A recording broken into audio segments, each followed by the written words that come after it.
이종원 기자. 네, 사회부입니다. 네, 이재만 안봉근 전 비서관이 결국 구속됐다고요? 네, 그렇습니다.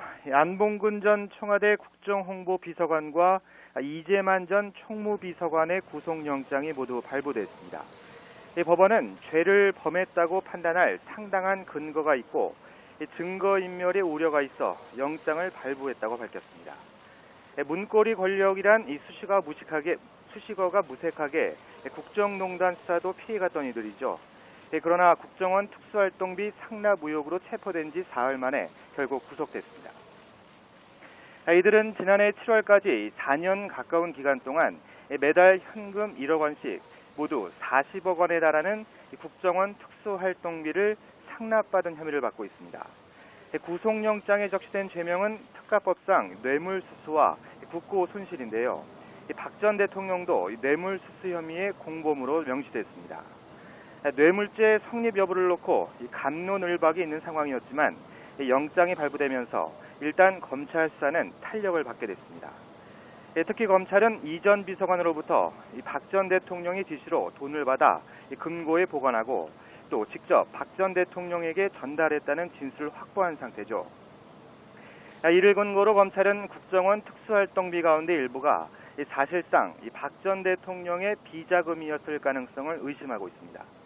현금으로 지급한 것으로 알려진 박 전 대통령의 의상이나 비선진료 비용으로 쓰이는 등 개인적인 용도로 사용됐는지부터 따져볼 방침입니다.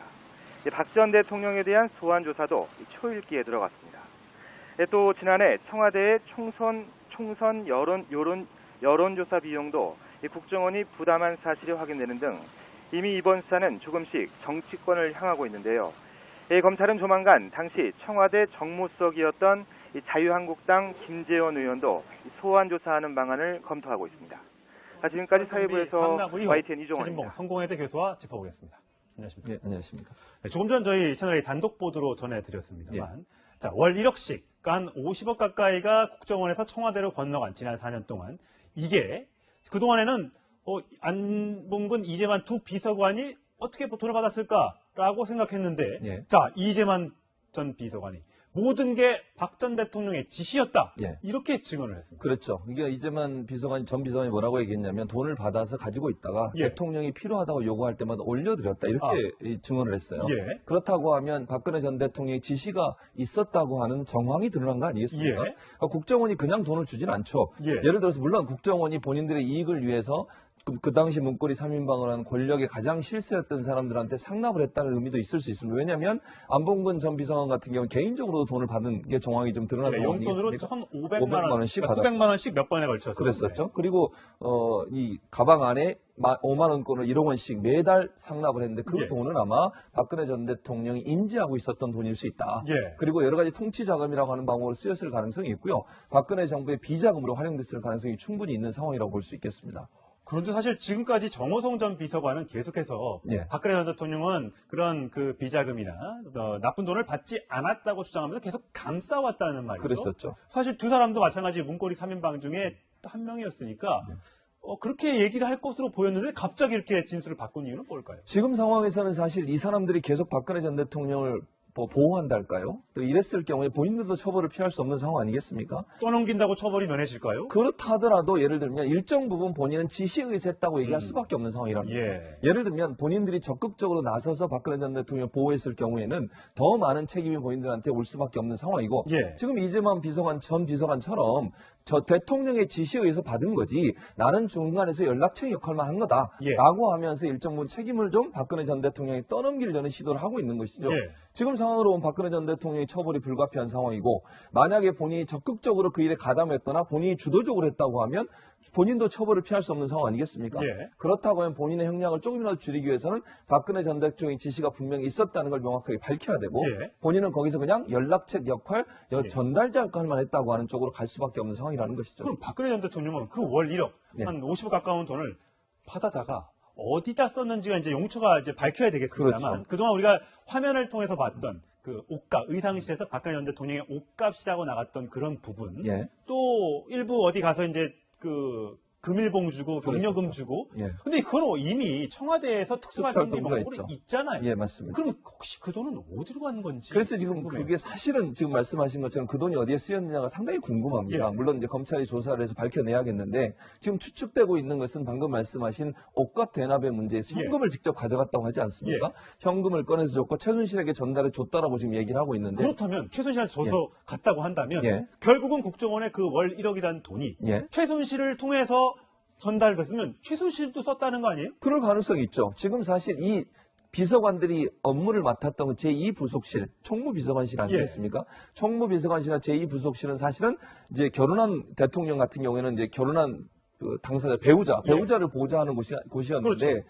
제2부속실이 사실은 그 당시에는 필요가 없었죠. 그렇죠, 사실. 그렇죠. 그런데 비서관들이 거기 있으면서 어찌 보면 최순실과 비선 실세들을 보호하고 옹호하고 아니면 도와주고 그들이 돈이 필요할 때 지원하는 역할을 했을 가능성도 전혀 배제할 수 없는 상황이라는 거죠. 예. 그러니까 옷값 대납을 통해서 최순실에게 돈이 건너갔다고 하면 단순히 이것이 옷값으로만 쓰였을 것이냐. 예. 최순실이 활동할 때 필요한 돈도 거기서 일정 부분 사용했을 가능성도 예. 충분히 가능하다고 볼 수 그러니까 있습니다. 지금 검찰 입장에서는 지금 자막 나가는 것처럼 예. 박근혜 전 대통령의 비자금 의혹으로 수사를 확대할 수밖에 없다라고 얘기를 하고 있는 거예요. 예. 이재만 그렇게 가깝던 문거리 3인방 중에 하나였던 이재만 비서관조차도 박 전 대통령한테 이 돈 어디다 쓰시게요? 라고 못 물어봤다는 거예요. 당연히 물어볼 수 없죠. 왜냐하면 대통령 입장에서 사실 그걸 물어본다고 하는 게 대통령이 기분 나빠할 수 있는 거 아니겠습니까? 예. 왜 그걸 알고 싶어 하느냐라고 반문할 수 있는 것이고 그러니까 이재만 비서관이나 다른 비서관들 같은 경우는 제가 볼 때 대통령의 지시에 따라 돈을 집행했을 가능성이 있어요. 물론 그중에 일부 본인들이 착복한 부분이 있을 수도 있겠죠. 예. 그건 뭐 조사가 이루어져야 될 그렇죠. 텐데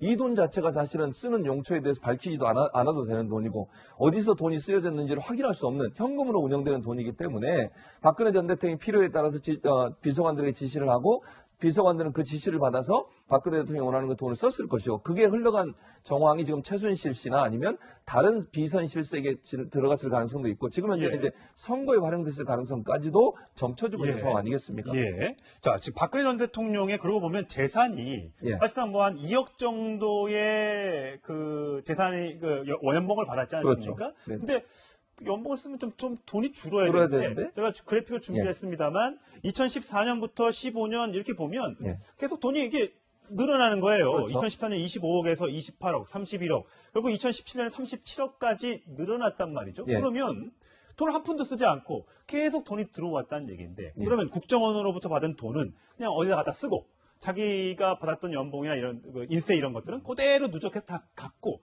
잃었던 것이 아닌가라는 의혹이 생길 수밖에 없는. 지금 말씀하신 것처럼 본인의 재산이 쭉 늘어났는데 늘어난 걸 보면 아파트 값이 삼성동 집값이. 자택이 값이 올라간 돈도 있지만 있죠. 예. 예금이 증가된 부분이 있습니다. 있어요. 그 예금 증가된 부분이 결국 연봉과 비슷해요. 예. 그런데 중요한 건 이거죠. 예. 2016년에 가면 그게 줄어듭니다. 그러네요. 그러니까 2016년이 왜 이게 줄어드냐면 국정원이 그때 당시에 돈을 계속 상납하고 있다가 안봉근 비서관이 전화를 합니다. 네. 더 이상 보내지 마라. 아. 그게 2016년 7월이에요. 예. 2016년 7월에 무슨 일이 있었냐면 KU하고 미리 스포츠 재단에 대한 조사가 본격적으로 이루어지는 시기입니다. 예. 논란이 있었던 시기고요. 문제가 될 것이 확실시되는 상황에서 안봉근 비서관이 돈을 더 이상 보내지 말라고 얘기합니다. 그때부터 예금이 줄어들었다. 예. 그렇다고 하면 그 전에 국정원으로부터 받았던 돈이 일정 부분 예금으로 들어갔을 가능성도 고려해봐야 될 것이고 예. 국정원으로부터 더 이상 돈이 지급이 안 되니까 본인 돈을 사용했을 가능성도 예측해 볼 수 있는 부분이라고 할 수 있겠습니다. 예. 그동안 이게 최순실 게이트,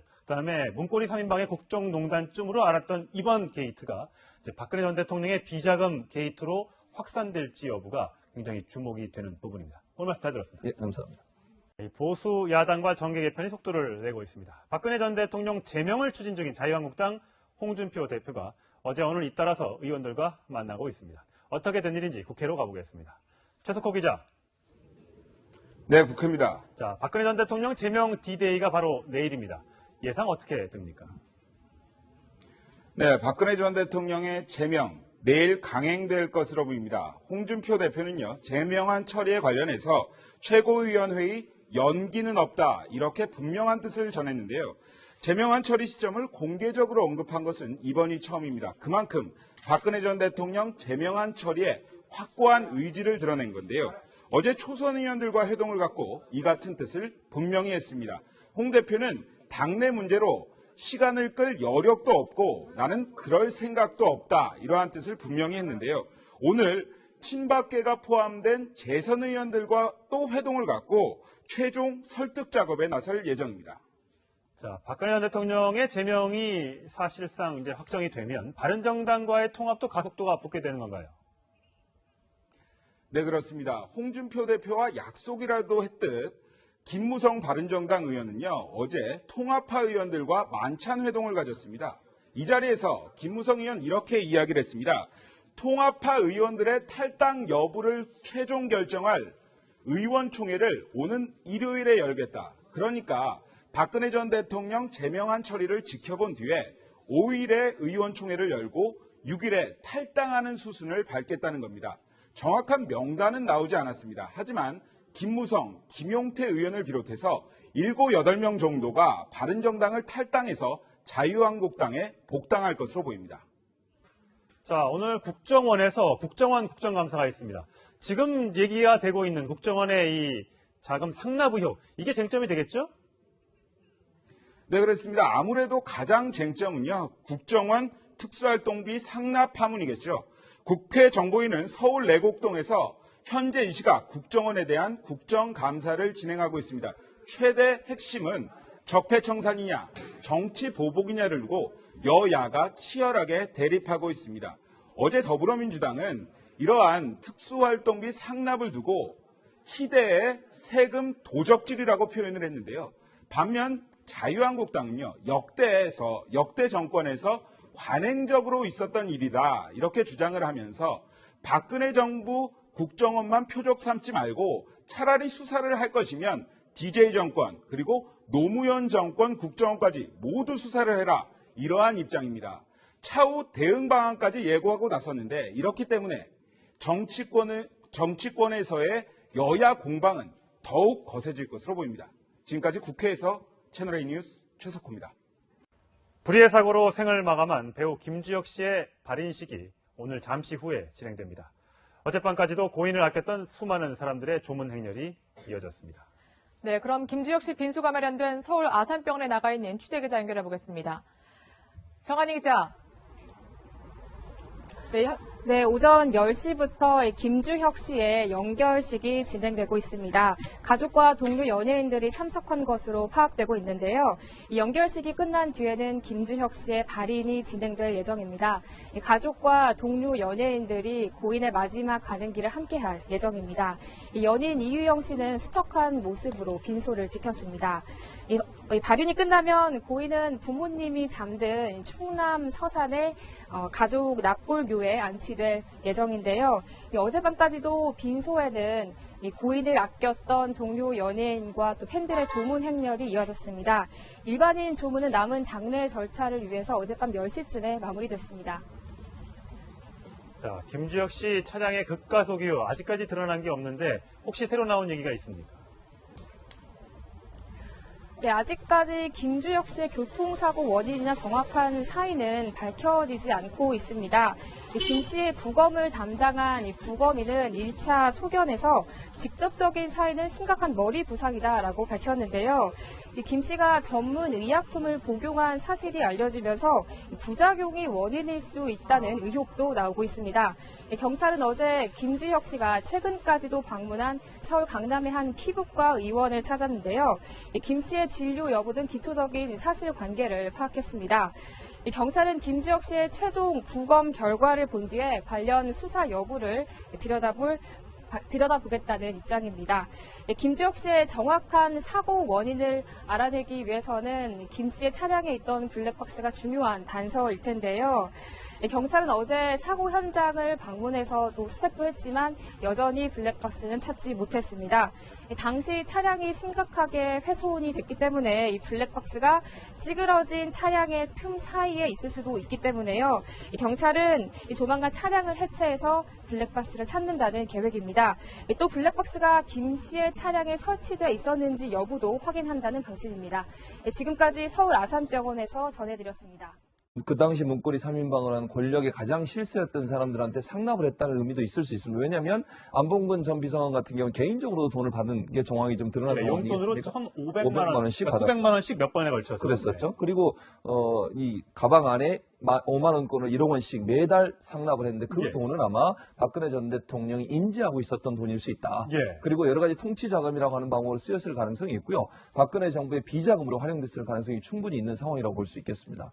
그런데 사실 지금까지 정호성 전 비서관은 계속해서 예. 박근혜 전 대통령은 그런 그 비자금이나 나쁜 돈을 받지 않았다고 주장하면서 계속 감싸왔다는 말이죠. 그랬었죠. 사실 두 사람도 마찬가지 문고리 3인방 중에 한 명이었으니까 그렇게 얘기를 할 것으로 보였는데 갑자기 이렇게 진술을 바꾼 이유는 뭘까요? 지금 상황에서는 사실 이 사람들이 계속 박근혜 전 대통령을 보호한달까요? 또 이랬을 경우에 본인들도 처벌을 피할 수 없는 상황 아니겠습니까? 떠넘긴다고 처벌이 면해질까요? 그렇다 하더라도 예를 들면 현 대통령도 뇌물수수 혐의의 공범으로 명시됐습니다. 뇌물죄 성립 여부를 놓고 갑론을박이 있는 상황이었지만 영장이 발부되면서 일단 검찰 수사는 탄력을 받게 됐습니다. 특히 검찰은 이 전 비서관으로부터 박 전 대통령의 지시로 돈을 받아 금고에 보관하고 또 직접 박 전 대통령에게 전달했다는 진술을 확보한 상태죠. 이를 근거로 검찰은 국정원 특수활동비 가운데 일부가 사실상 박 전 대통령의 비자금이었을 가능성을 의심하고 있습니다. 현금으로 지급한 것으로 알려진 박 전 대통령의 의상이나 비선 진료 비용으로 쓰이는 등 개인적인 용도로 사용됐는지부터 따져볼 방침입니다. 박 전 대통령에 대한 소환 조사도 초읽기에 들어갔습니다.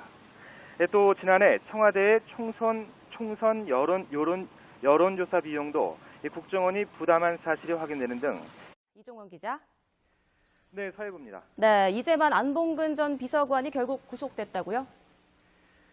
네, 그렇습니다. 안봉근 전 청와대 국정홍보비서관과 이재만 전 총무비서관의 구속영장이 모두 발부됐습니다.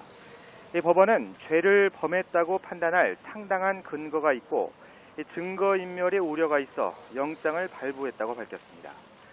문고리 권력이란 이 수식어가 무색하게 국정농단 수사도 피해갔던 이들이죠. 그러나 국정원 특수활동비 상납 의혹으로 체포된 지 사흘 만에 결국 구속됐습니다.